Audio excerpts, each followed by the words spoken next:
Right. So news was about Godzilla El Nino. Godzilla El Nino means, what is Godzilla?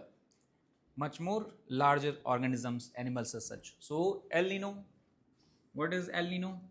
Warming of water in the eastern Pacific. So when we can say it is Godzilla, simply if the warming is more than usual. Okay, for example, normally whenever El Nino happens, the warming is in the rate of 0.5 degrees to 1 degree Celsius. In the case of Godzilla El Nino, it can be between 1.5 to 2 degrees Celsius. Okay, so much more, almost we can say double, triple rise we are experiencing this year in the Pacific Ocean. That's why we're calling it Godzilla El Nino. Sometime also it is being referred as Super El Nino, right?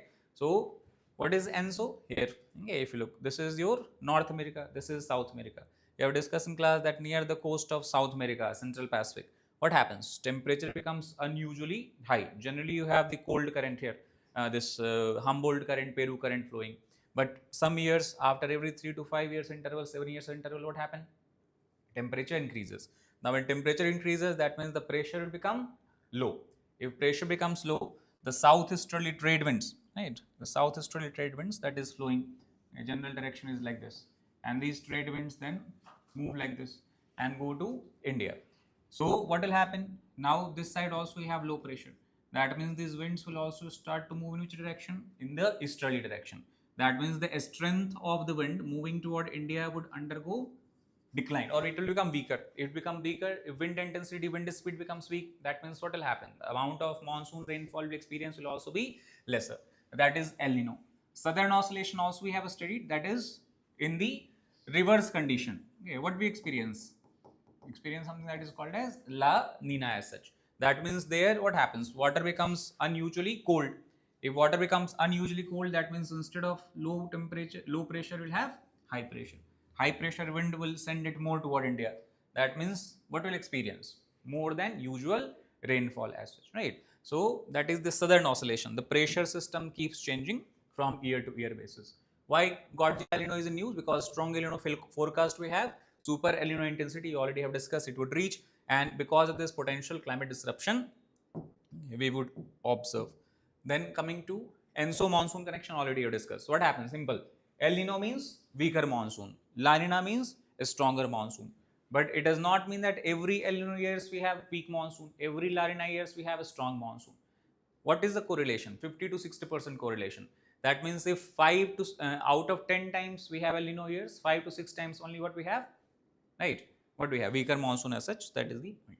Then Indian monsoon risk in 2026. This in the last week also we have covered that economic impact is going to be due to the probability of dry spell. Dry spell means we are seeing that monsoon rainfall began. Then again from last 1-2 weeks, what has happened? Monsoon rainfall has weakened as such. So dry spell means drought-like condition it can produce. Heat wave intensification we have witnessed in the early summer also. Reservoir stress means what? Less rainfall. That means less water that would be stored in reservoir. And agricultural impact we would be seeing, because we know that 60% of India's agricultural land, farmland, still depends on what? Monsoon rainfall. Now it is obvious if agriculture is impacted, what would happen? Crop yield would be reduced. That means the stress will be on rice and pulses largely, because these two crops are kharif crop which we cultivate on the in the southwest monsoon season, summer season. And if there is a less rainfall, that means more demand will be on what? Irrigation, right? Whatever storage we have or dams that we have. And because of this, irrigation water will not be able to meet the demand of entire country. That means the food yield will decline, crop yield will decline. That means the prices of food will increase, right? So consumer price inflation, CPI, okay, we can see rising as such. And many people, they will face what? Vulnerability to their livelihood, because crop failures would significantly impact your farming community, right? Planetary risk also is there on an entire world also, that is everywhere. Like for example, whenever you have El Nino, not only in India but Pakistan side, South Asia we talk about, African side, drought like situation increases. And what builds up groundwater? Rainwater. Okay, every time what happens, every year you have some amount of groundwater going through rainwater, and you are extracting it, using it, right, for the irrigation purposes, for the consumption purposes and all that. But if 1-2 years, if there is no rainfall or no sufficient rainfall, the groundwater you are anyway extracting at the same rate. Recharge is happening at a lower rate. Replenishment rate is less. That means in the future what we would experience? Depletion of groundwater. That would also cause water stress, water scarcity. Forest degradation. Why forest degradation? because in the dry season the probability of forest fire is higher. Okay, dry leaves that you have under the condition of lightning phenomena, they catch fire and spread very rapidly. Coral bleaching already we have discussed in class, they can only live in a narrow temperature range. If temperature increases beyond that range, what they undergo? Bleaching, okay, where they expel the algae out from their body, turns white in color, and if situation is not restored fast, they would ultimately die. So that is coral bleaching, and overall coral support more than 25-30% of your marine life. So when corals die, what else is the additional impact? Will face the loss of biodiversity in the fish, in terms of fishes, marine organisms, and all that. And so all of these are planetary. Second is extreme events, same thing, heat wave, wildfire we have discussed, flood in some areas. Achha, flood in which areas? In the Atlantic, South American region, because there you have what? Warm temperature, low pressure, winds are moving from the ocean. So near South America, what we will experience? Heavy rainfall, landslides, right? In case of Asia, what we would experience? Drought-like situation. The storm track would also change because cyclones we have discussed. Cyclone largely follows temperature pattern. Wherever in the ocean temperature is higher, cyclone would start to form there. So in the eastern Pacific again temperature is very high. So cyclones would also start to migrate in those areas, and to some extent public health crisis we can witness as well. Geopolitical same, food price spike, energy demand rises, water conflicts will increase. Imagine now you have limited water, more demand. So in India, if you look, interstate water dispute would increase, okay, especially in the peninsular India where you have more dependency on the monsoon rainfall. So recently also, if you look in the Tamil Nadu State Legislative Assembly, what they have done, they have passed this resolution which is against the Mekedatu project of Karnataka. Why? Because they feel that Kaveri river water should go more toward Tamil Nadu. If Mekedatu project is okay, that means more water would be available to Karnataka, less water for the Tamil Nadu region. So that is all example of what? Conflict. Same thing we can see between the countries also, right? Like India, China, Bangladesh, lot of rivers are flowing through these countries. So Bangladesh would have a scarcity, they would blame India, India would blame China, Pakistan-India relationship, all of these is going to be impacted. And overall, no matter whatever conflict is going on between which of the entity parties and all, the final or ultimate burden would be shared by who? Local population itself. So it is going to create what kind of challenges? Humanitarian challenge. Okay, you have the inflation, you have the food scarcity, you have the loss of livelihood, water stress, right? You have heat stress, all of these things will be faced. What is the way forward? Again, way forward is climate smart agriculture. Currently, why our agriculture sector is vulnerable due to El Nino? Because we are heavily dependent on rainfall. Rainfall is heavily dependent on El Nino. Why we are heavily dependent upon rainfall? Because we are growing water intensive crops that require large volume of water. So rice, for example, if you are able to grow such crops which can be grown even with less water, vulnerability would be reduced, right? So that is example of what? Climate smart agriculture. Water conservation we have to focus upon. Like last year we had surplus rainfall, right? Did you do anything for conserving water? Maybe we did, but not to the extent that is required as such. Okay, and if you think due to the rapid urbanization, infrastructure development, the natural areas where water used to store in the rainfall, they are also being encroached upon. So many lakes we have in the urban cities. Bangalore, you can take example. What we have done, we have basically removed those lakes and have created multi-storied buildings on this. So what will happen? The overall area where we can store water is declining. That means this is something we have to emphasize, but we are going in the opposite direction. Early warning systems, okay, this is to give us prediction about the different weather vagaries and patterns. Crop diversification earlier discussed, and again, this is not a phenomena that is affecting any one country or any one region as such. This is a phenomena whose impact can be felt across the entire world. So if you have a common problem, the solution should also be found by, right, we can say together. So what do we require here? Global cooperation. So that is all how we can do this. Now next topic is related to World Day to Combat Desertification and Drought. This was celebrated recently, okay, observed annually on 17th of June, right? Every year. This is every year celebrated on 17th of June. 5th of June you have World Environment Day. 17th of June you have World Day to Combat Desertification and Drought. Important days you should keep in mind. Okay, always keep, whenever you come across this news, write down, okay, what date is it celebrated in. And also from prelims exam perspective, you should be aware about what? Theme, okay, of that year. What was the theme of the day? It is again declared by UN General Assembly. 1994 was the first time it was celebrated. And why we celebrated? Because it was on this date the world or UN adopted United Nations Convention to Combat Desertification, right? This is the very important convention. Actually, it is the only binding convention. Only binding convention means those countries which are member or basically signatory of this UN CSE, they have to mandatorily implement the provisions of this act. So global awareness on land degradation and drought, that is what UN try to do by celebrating such days. Promote sustainable land management, celebrated in the you have Pradhan Mantri Krishi Sinchai Yojana. Okay, there we are trying to conserve water. So there, okay, in that regard, we have celebrated India as such. So, okay, 2.0 area focus on watershed development initiative, community participation in land restoration, awareness campaign we have launched, okay, how to mitigate drought and all that, promotion of sustainable agriculture, right, support India's land restoration goal. So these are some of the objectives, yeah, that we have, okay, fulfilled by celebrating this particular day. Okay, again UNCCT, very important question based on this they have asked in previous year. So when was it adopted? As seen, 17 June 1994. To commemorate that, we celebrate every day. Legally binding global agreement we have discussed, addresses land degradation. As a land degradation means how land can degrade. It is not one way. Example, you have a fertile area. Due to the continuous movement of wind, a lot of sand particles from desert are being accumulated there. What will happen? Degradation. Or for example, you had grassland. Due to the overgrazing by animals, entire grassland is destroyed and now it has converted into what kind of land? Barren land as such, sandy stretches that you have. Or because of soil erosion, like this process we can say. So a lot of ways through which land can degrade. Or in the coastal areas, due to the tidal action, what we see happens in the fertile soil, salt keeps on accumulating. That means salinity is increasing. Saline soil is infertile. It would become unsuitable for agriculture. Also example of what? Land degradation. Right. So this convention is largely focused upon combating desertification, support of the drought management, and encourages international cooperation. Okay, again because it is a common problem and also based on UN convention. Theme, as we have discussed, is what? Rangeland. Recognize, respect, and restore. So here they are using broader term this year. They are not saying desert land. Okay, they're not saying saline land. What is the term they're using?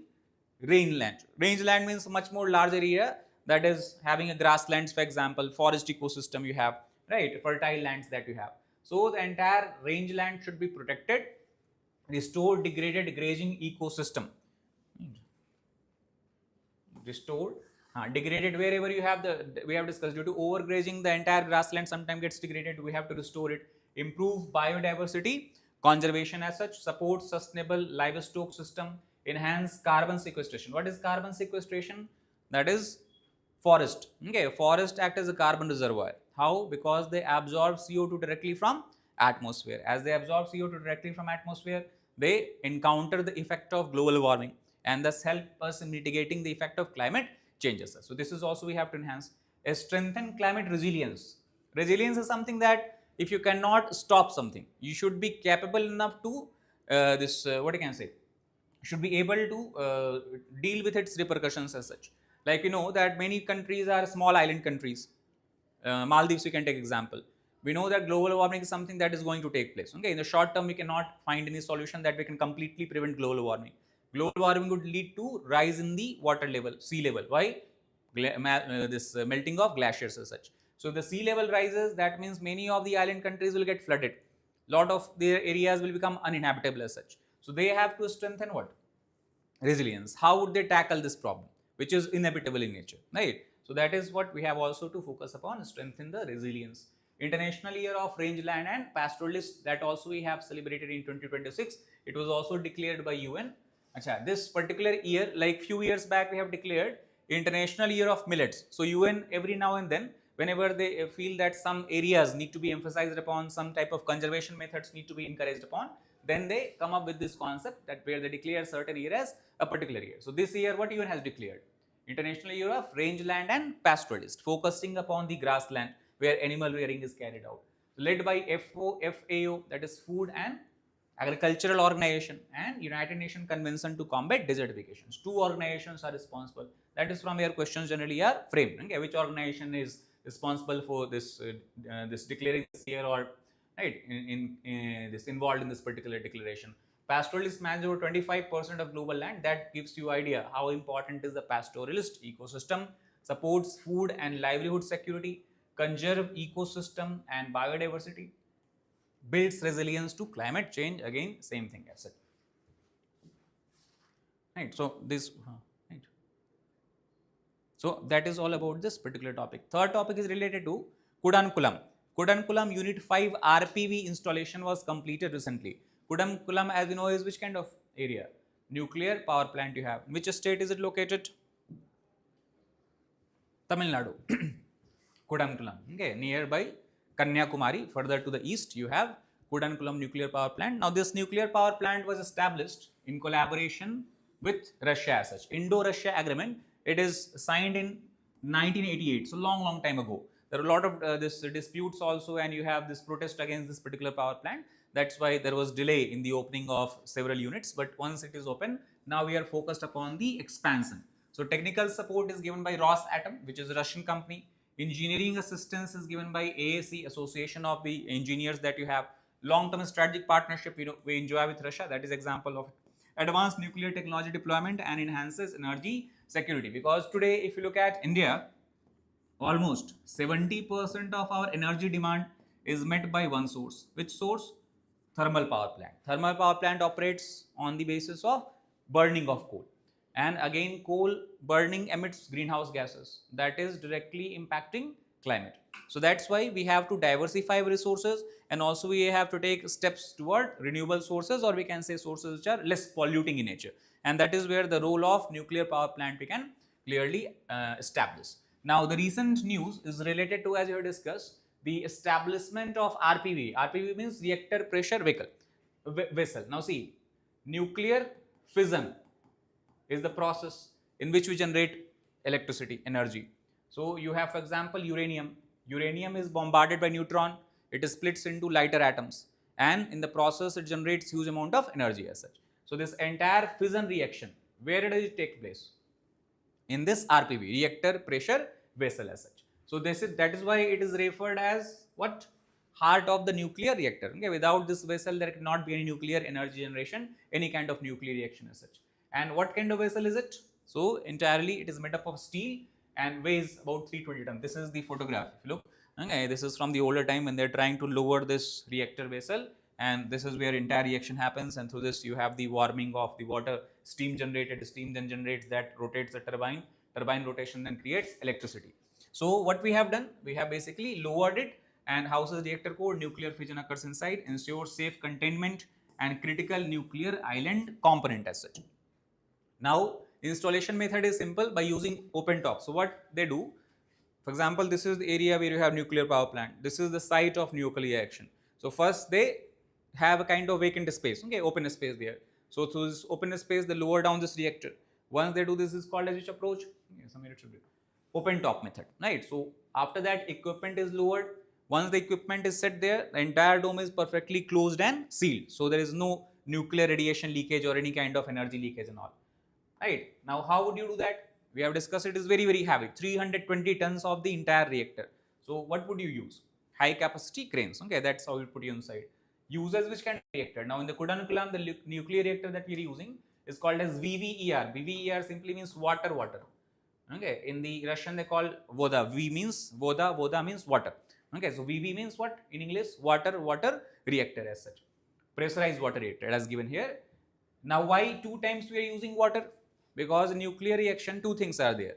One is coolant, energy that is generated inside the reactor, that energy has to be dissipated. So what do you require? Coolant. What is used as a coolant here? Light water. Light water means H2O, heavy water D2O you have. As well as moderator. Neutron is striking the uranium, right? So if the neutron is moving at very fast rate, efficiency of reaction would decline or chain reaction would start. So we also want to ensure that neutron moves at a certain speed. How neutron would move at certain speed? Again, you pass it to the water. So what is water acting as? Moderator of reaction as such. So both as a coolant as well as moderator, water is used in 2 forms. That's why we are using it 2 times. VVER, that is water energy reactor. Units 1 and 2 of Kudankulam power plant is operational, currently generating how much?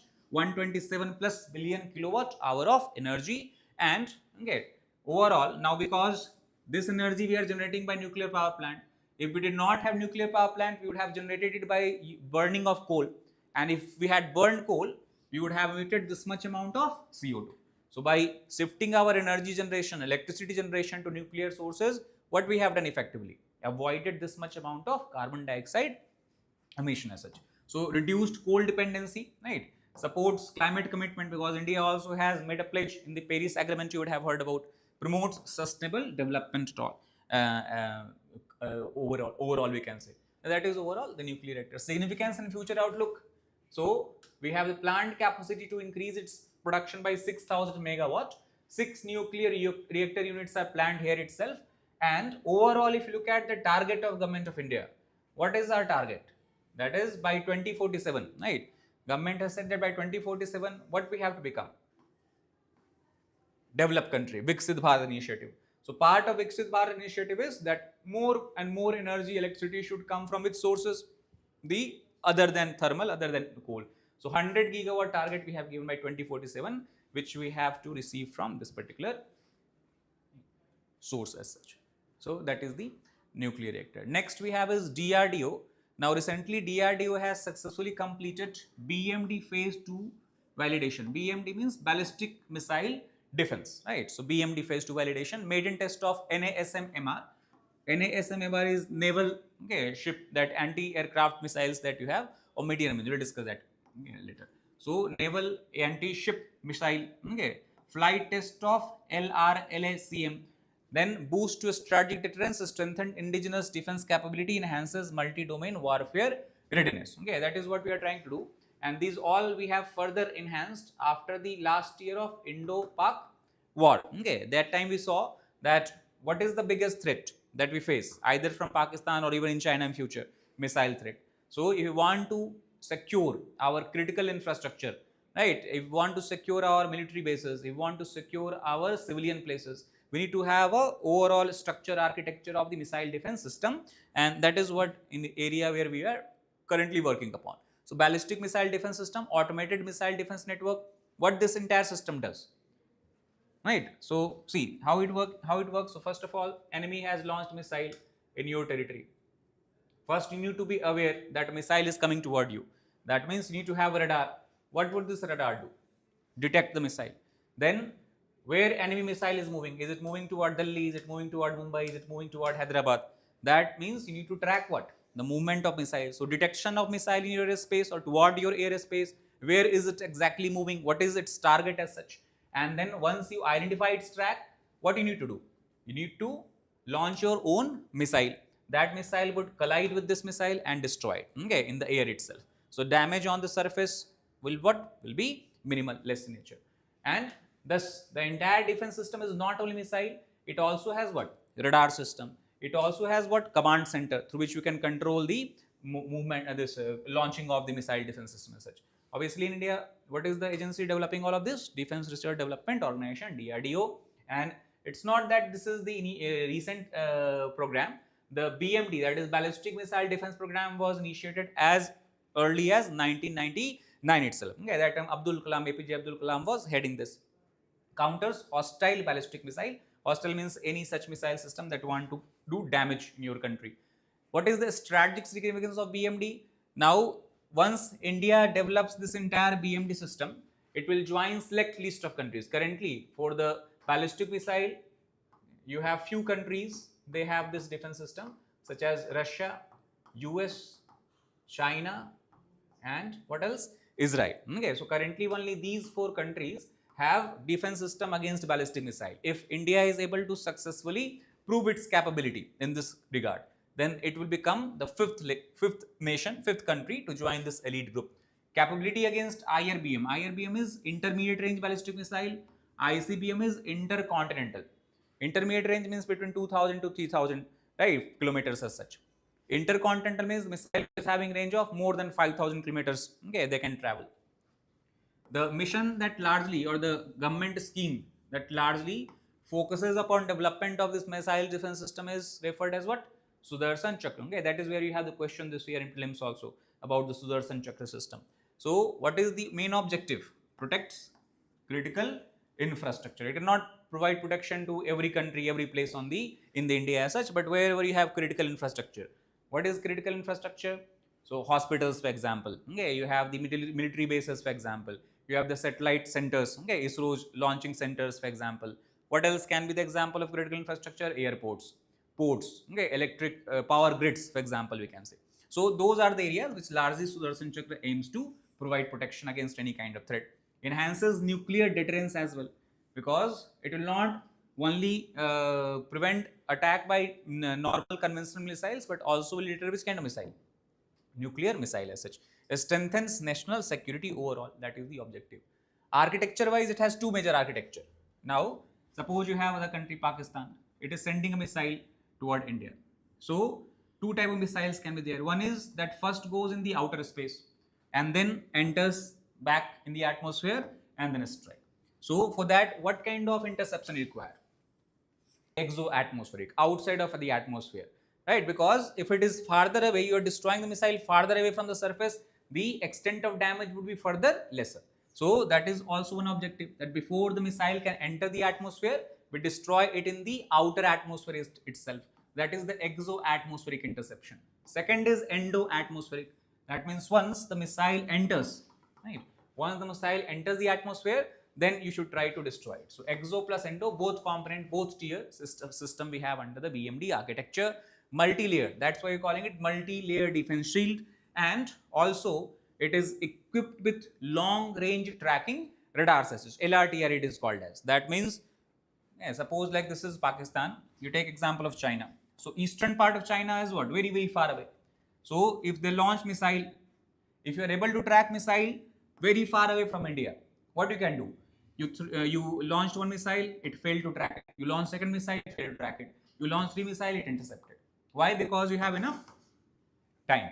Why you have enough time? Because you have detected the missile long before it is able to reach your territory as such, right? If you do not have long range tracking radar and you have only short range tracking radar, missile already have entered Indian airspace. You have very small amount of time. If one or two missile fail to take it, what will happen? You will have the destruction damage. So that is why very important component of this. BMD phase 1 was completed in 2019. It targets short range ballistic missiles and medium range ballistic missiles. That means up to how many kilometers? Any missile that is launched up to 2000 kilometers around India. Interceptor is called as PDV, Prithvi Defense Vehicle. It is the vehicle that launches a missile that goes where? In the exo part, outside of the atmosphere. Second, what do we have? AAD, Advanced Air Defense Interceptor. Where it intercepts the missile? This is the endo system, that is in the atmosphere as such. And long range tracking radar, as you have discussed. In India, what is the name we have given to long range tracking radar? It is called as it is called as swordfish. Okay, so that is long range tracking radar. Multi-target tracking capability these radars also have. Sometime you will find a missile that is coming like this, and then it enters their space. Now, if this is a single missile, it is easier to destroy it, because for this you need to send only one projectile. Sometime what happens, this missile then releases multiple independent, like this we can say, multiple independent projectiles. So one missile, it has launched how many? 5, 6, 8 different projectiles as such. So now what would you do? You need to launch 5 to 6 missile here to neutralize all of them. And how would you neutralize all of them? These all are moving their own track, own path. So what you need to do? Track all of these targets as such. That is called as multi-target tracking capabilities. Multiple independently launched projectiles can be tracked and can be destroyed. The second phase which we are talking about today, which is in the stage of validation. Validation means we are doing the test trials, test runs and all that. So that counter which kind of missile? Intermediate range and intercontinental. What is the intermediate range and intercontinental? So 3000 to more than 5500 kilometers as such. Here we have air defense, one interceptor. Again, we have two tier defense system. One is exo-atmospheric, other is what? Endo-atmospheric. Keep this in mind. In no matter whichever phase you are talking about, in all of the phases you have two type of system. One, two tier we can say. One that destroy missiles in the outer atmosphere. One that destroys it once it enters the atmosphere. So AD2 you have for high speed threats as such. Then third phase also we have announced. This is related to the future capability which we are trying to develop. And this phase still is in which stage? Under development stage. Here what we will try to do? We are trying to tackle which kind of missile? Hypersonic. Hypersonic means those missiles which are traveling at what speed? Mach 5. Mach 5 means 5 times the speed of sound. Okay. So Mach 1 is the speed of sound. Mach 2, 2 times, 3, 4, 5. So missiles which are traveling at very high speed. more than 5 times the speed of sound, those missiles we will try to destroy in this particular stage, in this particular phase as such. That is the ADAH interceptor center. Air defense, what do we have? Anti-hypersonic.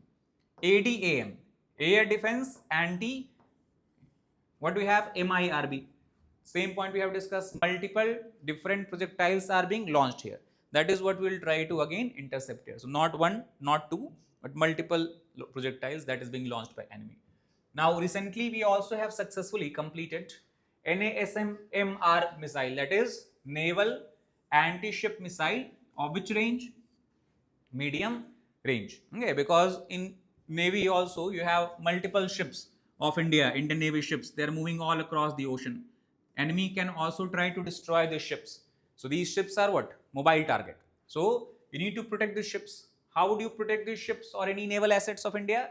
For that we have developed anti-ship missile defense system as such. So these are subsonic sea skimming cruise missiles. Subsonic means less than speed of sound. Okay. Subsonic, less than speed of sound. Sonic, speed of sound. Supersonic, higher than speed of sound. Hypersonic, more than 5 times the speed of sound. Okay, so 5 ranges you have: subsonic, sonic, supersonic, hypersonic. 4 ranges. Here the range of missile is up to 350 kilometers. It can carry how much warhead? 200 plus kilogram of warhead it can carry, and plus again, because it is a missile defense system, it necessarily is fitted with active radar plus infrared seeker. Right? IR is what? Infrared seeker. Infrared means, what is infrared? Thermal signature, heat signature. So anything that is moving, ship that is moving in the water, it has engine. If it has an engine, it is producing heat or not? It's producing heat. So how would you understand there is some particular ship? It is sending the heat signature. So what do you require to seek it? IR seeker. So based on that you can then launch the missile. Ship, air, submarine launch variants are what India is currently producing in this area. So that is the overall missile defense system. Next we have is Delhi High Court upheld temporary block of telegram block. Okay, you would have heard that. Okay, I think last week itself till today. Okay, telegram was banned or blocked in India. So related to that, judgment was given by Delhi High Court. Now first of all, why it was in news? So government of India blocked telegram and Delhi High Court upheld the decision of government. Right? What is the decision of Delhi High Court? That government did not do anything wrong. They did not do anything unconstitutional, illegal as such. And the reason why this was blocked is because of NEET UG re-examination. Because last time the paper got leaked. Why paper got leaked? So government said that it is because circulated on Telegram, people were able to send this message on Telegram as such. So the decision to ban this app was taken under which act? Section 69A of the Information Technology Act 2000 as such.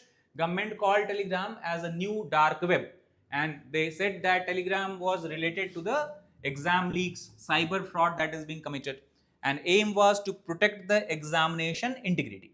So this was the rationale or decision that government has stated, on the basis of which the blocking of Telegram was done. Now section 69A of IT Act. What is the section 69A of the IT Act? So we can read through it briefly.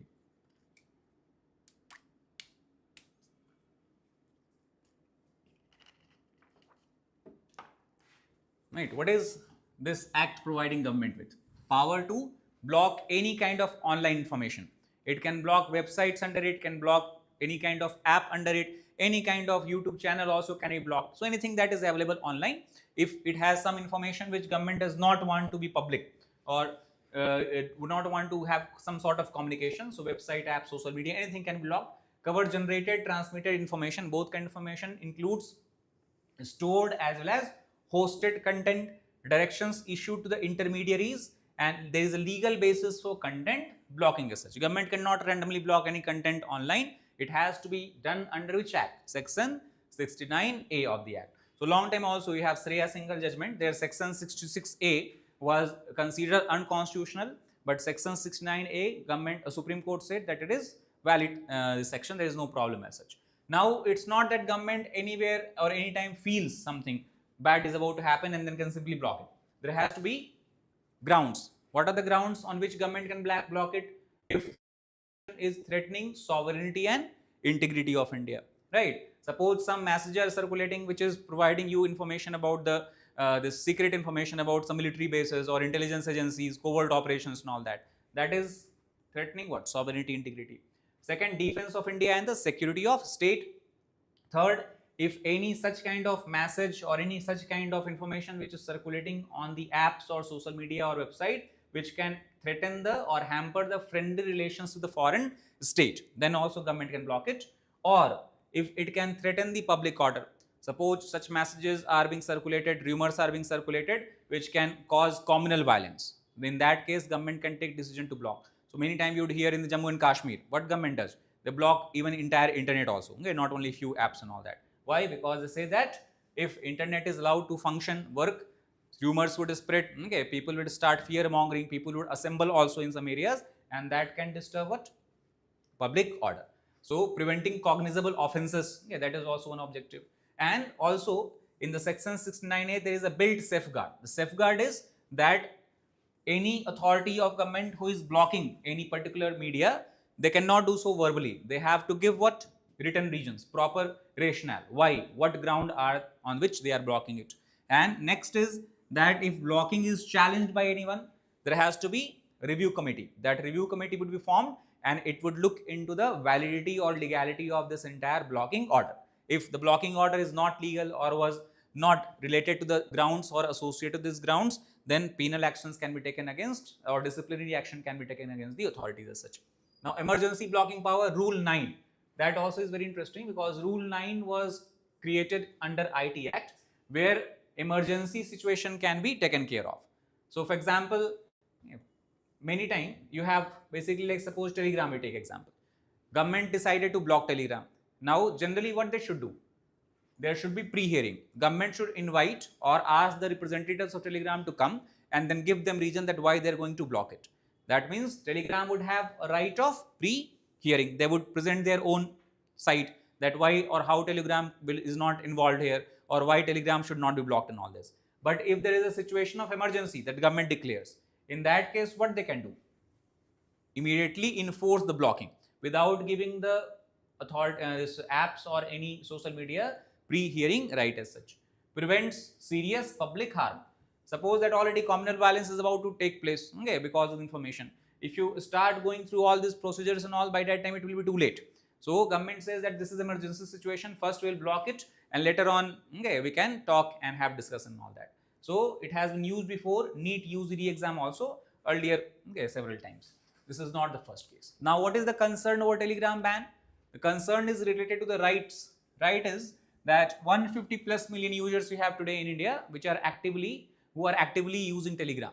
So the question is about proportionality. Okay, the biggest question that comes in the front of courts and laws. Like for example, only few thousand people suppose, okay, are involved, not few thousand, few hundred people are involved in this leak of paper or circulation of this guest papers and all that. So who are committing crimes or expected to commit crime? Just few hundred people. But because of this few hundred people, what we are doing? We are punishing 150 plus million people. So what kind of punishment it is? Disproportionate in nature. Okay, that is what courts also examine. Apart from that, Telegram impacts many students who are studying from Telegram. They have groups there.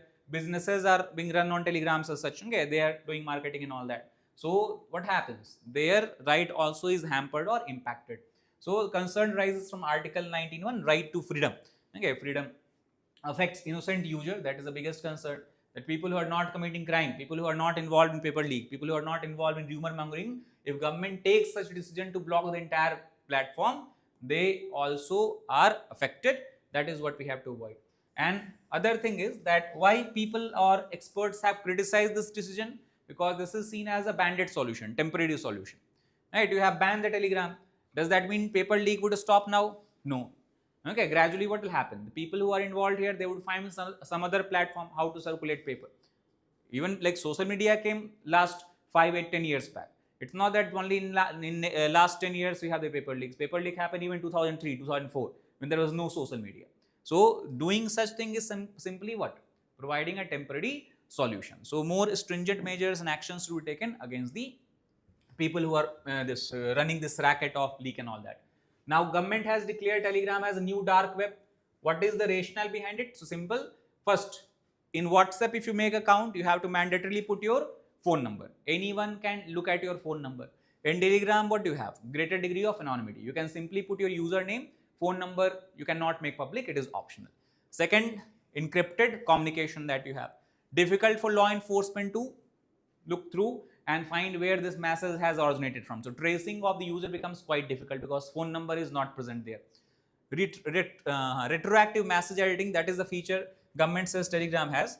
That means, for example, earlier you have sent a message, right, anything X, and later on you edit this message and you put some PDF file. What will happen? They said that user would not be able to understand that when this message was edited. And this was being used by many of the people who are not involved in paper leak, who do not actually have access to paper. But what they did after the this paper leak last time, they got this original paper, edited the previous message they have sent in the group, and they said that, see, this is our question, and the paper that comes from the same question that we have given. People do not have any way to verify that when this message was given. Good. What I'm trying to say, let's suppose that 19th February, someone has sent a message. 25th February was examination, right? When 25th February examination was conducted, now the paper is public. Anyone have access to paper. So what these people will do, they will create a Word file. They will choose 70-80% of the question from here, 20-30% they input their own question. And they would edit this message and put this PDF file, right? And now what they would show, that see, we gave the guest paper on 19th February and you match it on 25th February, questions come from this. So actually they are trying to scam the people. They would say that I have access to other examination paper also, right? They are trying to build the credibility and trust. So give me this much amount of money, I will send you the paper of engineering examination or some other government examination as such. So many such scamsters were also arrested by Rajasthan police recently, who are not involved in the paper leak, but they are using the Telegram for their own, right? Using a Telegram for their this scam and own benefits. Plus large file sharing is available, up to 2 GB file you can share. Bots enable illegal activities, and also government says that it has become recently a hub for what? Cyber crime syndicates as such. Again, what reason? Because of anonymity, because of the encrypted communication possibilities. So that is now called, that is why it is called as new dark web. Now we look at few of the questions with reference to Gram nuclear power project. Consider the following statements. Reactor pressure vessel houses the reactor core where nuclear fission takes place. True or false? Yeah, that is discussed. That is the main. VVR 100 reactors used at this are type of pressurized water reactor. True or false? Right. VVR 1000 reactor heavy water is used both as coolant and neutron moderator. False. Okay. What kind of water? Light water. Okay. H2O. So that is incorrect. Kudankulam project is being developed with technical collaboration of with Russia. True or false? True. Right. So this. What is the correct answer? 1, 2 and 4 only. Then we have, with reference to the World Day to combat desertification and drought, consider the following statement. Observed every year on 17th June to commemorate the adoption of United Nations Convention to combat desertification. Right. UNCCD is the only legally binding international agreement that links environmental conservation with the sustainable land management. Right. Theme is rangeland, recognize, respect, restore. True or false? True. Okay. So that is the D. Then, with reference to ENSO, El Nino Southern Oscillation, consider the following statement. It is associated with the abnormal warming of sea surface temperature in the central and eastern equatorial Pacific Ocean. Right, correct. During El Nino years, the water circulation generally weakens. Okay. El Nino invariably causes a drought over the entire Indian subcontinent. What is the correct answer?